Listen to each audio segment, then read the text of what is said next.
Jumpa kembali dengan kami D dan M Channel. Kerajaan Majapahit mencapai puncak kejayaannya ketika di bawah pimpinan Prabu Hayam Wuruk dengan dibantu oleh sang Mahapati handal yang bernama Gajah Mada. Patih Gajah Mada merupakan pribadi yang setia dan loyal. Hal ini terbukti sebelum diangkat menjadi Patih Amangkubumi menggantikan Arya Tada. Saat itu Gajah Mada berhasil memadamkan pemberontakan yang dipimpin oleh Rakuti, yang merupakan salah satu anggota Dharmaputra.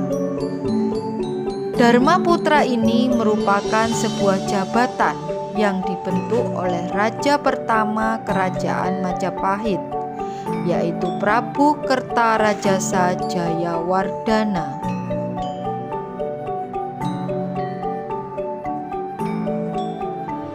Dalam pemberontakan yang dipimpin oleh Rakuti ini, sebenarnya mereka sudah berhasil memasuki dan menguasai Kerajaan Majapahit, sehingga membuat Raja Jayanegara beserta keluarga raja terpaksa mengungsi di Bedander. Disinilah kepiawaian Gajah Mada mulai terlihat. Beliau dengan sabar dan cerdik perlahan-lahan berhasil menguasai kembali keraton Majapahit dan berhasil memadamkan pemberontakan yang dipimpin oleh Rakuti.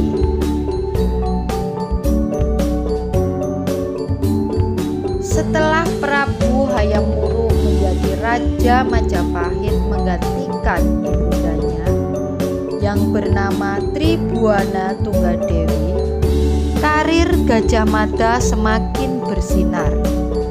Beliau diangkat menjadi Mahapatih Amangkubumi, mendampingi Prabu Hayam Wuruk memimpin Majapahit, sehingga menjadi sebuah kerajaan yang besar dan kemungkinan wilayah kekuasaannya melebihi luas wilayah Indonesia saat ini.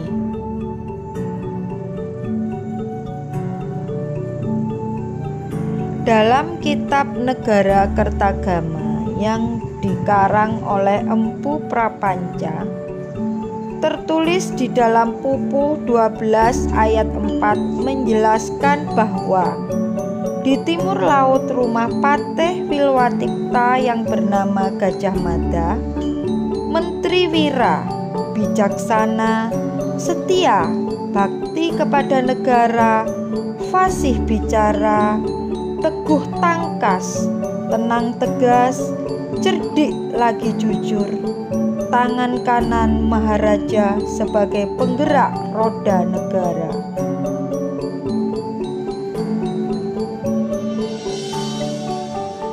Seiring waktu berjalan, tepatnya setelah peristiwa Bubat, pamor Gajah Mada pun dengan perlahan semakin meredup. Terjadinya salah paham dengan sang Prabu Hayam Wuruk membuat Patih Gajah Mada akhirnya mengundurkan diri sebagai Patih Amangkubumi dan menjadi seorang rakyat biasa. Di akhir hayatnya, sang Patih Amangkubumi Gajah Mada, ada yang mengatakan bahwa beliau menarik diri dan berdiam di suatu tempat yang bernama Mada Karipura untuk menjadi seorang pertapa. Bahkan menurut Kidung Sunda, Patih Gajah Mada tidaklah meninggal, melainkan beliau moksa di halaman kepatihan dengan masih memakai pakaian kebesaran seperti Dewa Wisnu.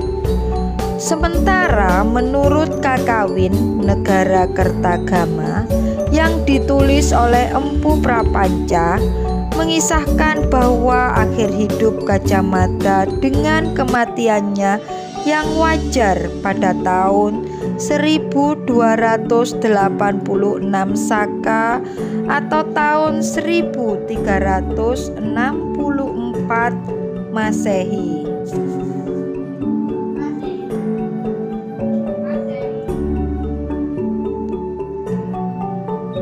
Saat ini yang tersisa dari Patih Gajah Mada adalah sebuah kenangan, teladan, dan beberapa petilasan.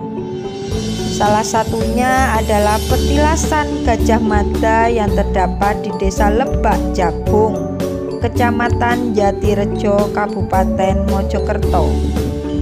Pada areal petilasan terdapat sebuah bangunan besar yang dibuat dengan menggunakan batu bata merah. Di dalam bangunan tersebut ternyata terdapat petilasan Patih Gajah Mada yang berupa sebuah batu dengan ditutupi kain berwarna merah putih yang berada di dalam sebuah bangunan kecil yang tingginya 150 cm dengan menggunakan atap genting. Orang-orang sekitar menyebut petilasan Gajah Mada ini dengan sebutan petilasan Jamong. Petilasan Gajah Mada ini sering dikunjungi oleh orang-orang dengan tujuan tertentu. Ada yang hanya sekedar berkunjung dan melihat keadaan alam di sekitar petilasan. Ada juga masyarakat yang datang dengan tujuan berdoa, terutama masyarakat yang melakukan laku spiritual yang memakai adat kebudayaan Jawa atau kejawen. Semoga dengan ditemukannya petilasan Gajah Mada ini membuat kita semakin sadar akan kelestarian kekayaan budaya yang ada di Nusantara. Jangan lupa like, share, komentar, dan subscribe channel kami. Matur nuwun.